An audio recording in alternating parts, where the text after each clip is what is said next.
Hello, welcome back again. So it's been a while, and these are like my little personal diaries of my journey of being pregnant and having my son to myself. And if anybody, would like to watch, please watch and just enjoy because I have some things to talk about today that nobody told me about pregnancy and having a baby. So let's see. Okay, I'm looking at myself and it looks like I've gotten bigger. I mean, not bigger, but it looks like I'm bigger than what I am. And really, I don't know, maybe it's just dashiki or whatever, but I wear them because they're so comfortable and they don't hug me. Because, I mean, I still haven't lost all the weight, but I have. So, currently, my son, Grayson, he will be 3 months tomorrow, the 4th of July. He was born April the 4th. And I'll get into his story and all of that and his birth story. So I just want to first say what a blessing it is to be here, to be sane. And just becoming a mom has been really, really different for me. I appreciate it. It's a newfound love that I've never had and never experienced before prior to my son. So the last video, I was in another apartment. Since then we have had to move in order to oblige our son. We needed a second room and more space for his things because where we were previously it wasn't enough, obviously, just one bedroom just for two people, but now we have a baby, we need more room. So we've changed. Back there is my son's changing table. In a video up to come, maybe I would give you guys a tour of his little room. It's not quite done yet. Like this wall right here is done, I think, but I still want something in this corner and all of that or whatever like that would have me made.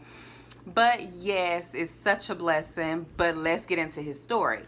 So basically, my son was due April the 11th of this year, 2018. And so my doctor requests that I was to be induced with like no notion, like nothing. Like, it was weird. She told me that it's a possibility that I will be induced, but it's a list that I have to go through and don't worry about it. It's okay. That's what she said. So my last visit was cool. Everything went fine. Then all of a sudden, Monday, I think it was the day after Easter, April the 2nd, someone from the hospital calls and was like, well, we want you to come in and have your baby today. And I'm like, what? Because at the time, I was sitting at my desk, okay, running reports, doing my work. Oh, I look so big, but I promise I'm not this big. But anyways, let me keep going. But yeah, and it just shocked me. And I'm just like, what? So then I called my husband and my mom to let them know, we were so unprepared. Then we went to the hospital. They checked us in maybe like around 11:30, I want to say. And I didn't have him until the 4th. So I was at the hospital.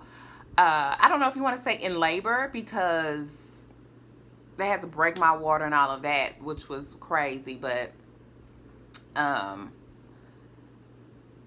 so where did I stop off? So yeah, we checked in like around 11:30, and I didn't have him until that Wednesday. So we went that Monday breakfast afternoon, and then I didn't have him till Tuesday, Wednesday at 11:12. April the 4th. So yeah, so it seemed like actually them, and he sleep too. He's right there asleep. But so maybe I'm talking a little loud, but so the actual like giving birth did not hurt as much as them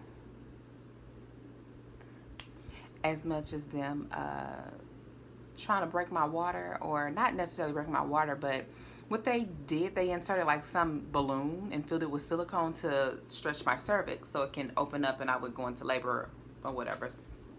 But yeah, they did that. And then like the next day, Tuesday, they broke my water. And I was really, really scared because I'm like, wait, if he doesn't have any water, then, I mean, you know, what's gonna happen? I don't know. But by the grace of God, he was okay. I didn't have him until that next day. The next day, which was Wednesday at 11:12. And they broke my water and they gave me an epidural the same day. And I didn't have him until the next day. So they inserted me with like a balloon Monday, and Tuesday they broke my water and gave me an epidural, and Wednesday morning, whatever you want to think 11 is, I had him. And so I had my son, Grayson, and it was so surreal. I was just talking to my husband about the first time I held him. It was crazy because I can't explain it. I can't find the words. It was just surreal, you know. Like that whole time I had been waiting for him to see, you know, how he looked and how everything was. And he was there looking back at me because he was screaming when I first pushed him out. But then they placed him on my chest and I was holding him for a good 30 minutes, skin to skin contact. And he just stopped crying and he was looking at me and everything was all good. And no, currently I'm not breastfeeding. Apparently I don't produce enough milk. And it kind of hurt me that I wasn't able to do so because I did not want to feed my baby formula. You know, I really did not. But I had to do because he was hungry and he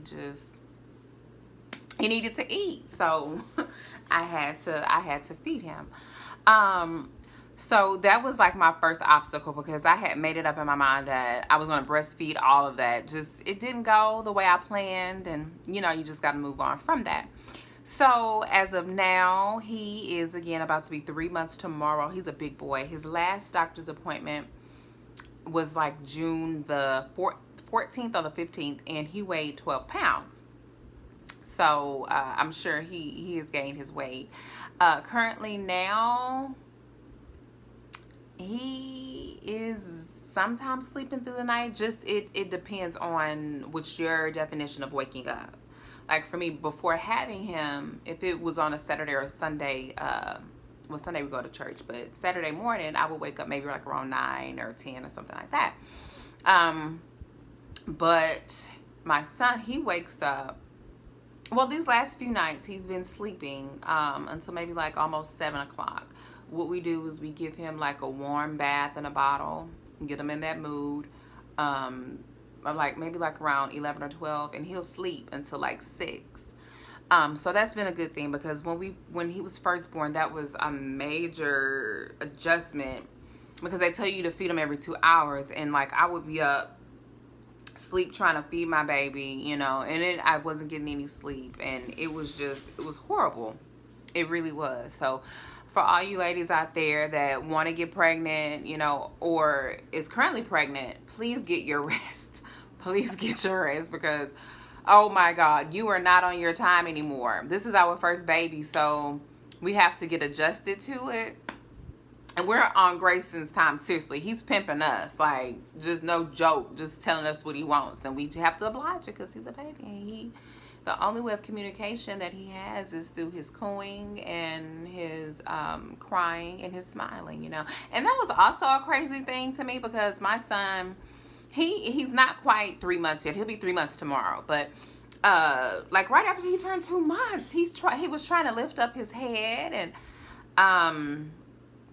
he was cooing, like talking to us. And that's something that you have to do with Grayson. You have to talk to him because if you don't, he's gonna cry. So you have to acknowledge him. You have to let him know he's there, all of that stuff. So that was kind of strange because my mom was just like, she never heard of babies doing that so early. So I was like, well, this is 2018, you know, a lot of things have changed since the 80s. But yeah, So, you know, previous, I thought that I would just go on and on and on about his birth story because it was kind of bad. Because I was in the hospital with him. Well, I was in the hospital with him from like Monday through Friday, because the hospital that he was born, policy is that after you have your baby, you have to stay 2 days. So we had him Wednesday, and I didn't leave until Friday, 2 days later. I guess they just want to monitor you and make sure everything is okay, yada yada yada, and all of that stuff. So, you know, that's what we did. So I was in the hospital Monday through Friday, and it's like the love and the joy that I get from him kind of just pretty much overshadowed his birth story. Because I was like, you know, when I finally do make a video, whenever it may be, you know, I'm just going to go on and on and on. But no, it's like I don't even want to talk about that anymore. Yeah. So something else that is real is anxiety. And I really didn't know what it was until I went to my OBGYN, and she kind of explained to me what that is. Basically, instead of depression, it's anxiety, where it's like I just get so anxious, and I'm always checking on him. I'm always checking on him. And, you know, I'm always so worried about him. And what I was told is that you have to calm down and you have to just let him live, you know. I have to come to the realization that I'm not going to be around him all the time, every day, all day. You know, eventually he has to go to daycare, and I have to go back to work.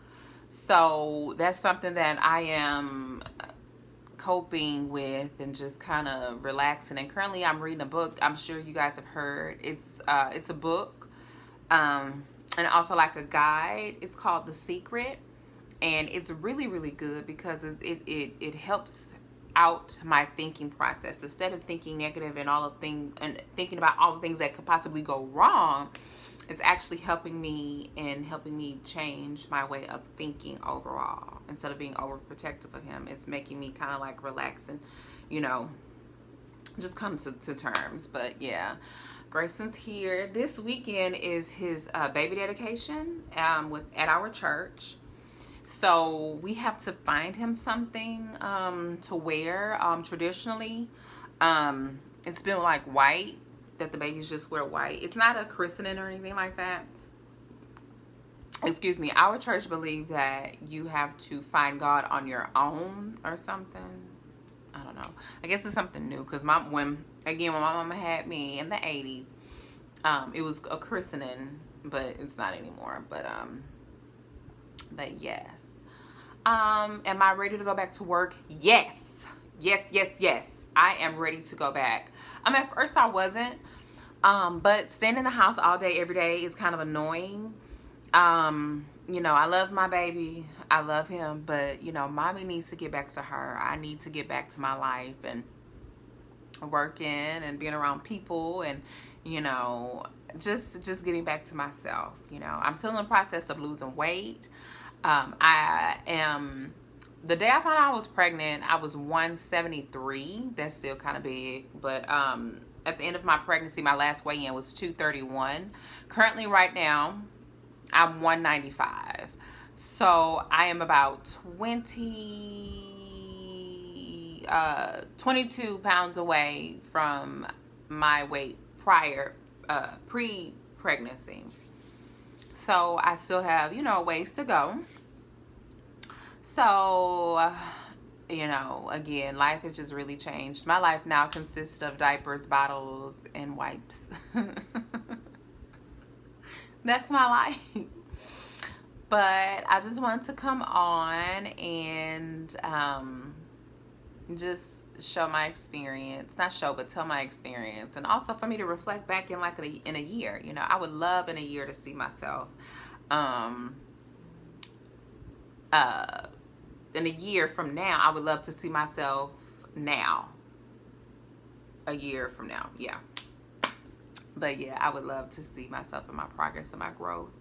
I would show you guys Grayson, but right now he's sleeping in his car seat. And honey, when he sleep, I don't like to wake him up. I let him get his sleep.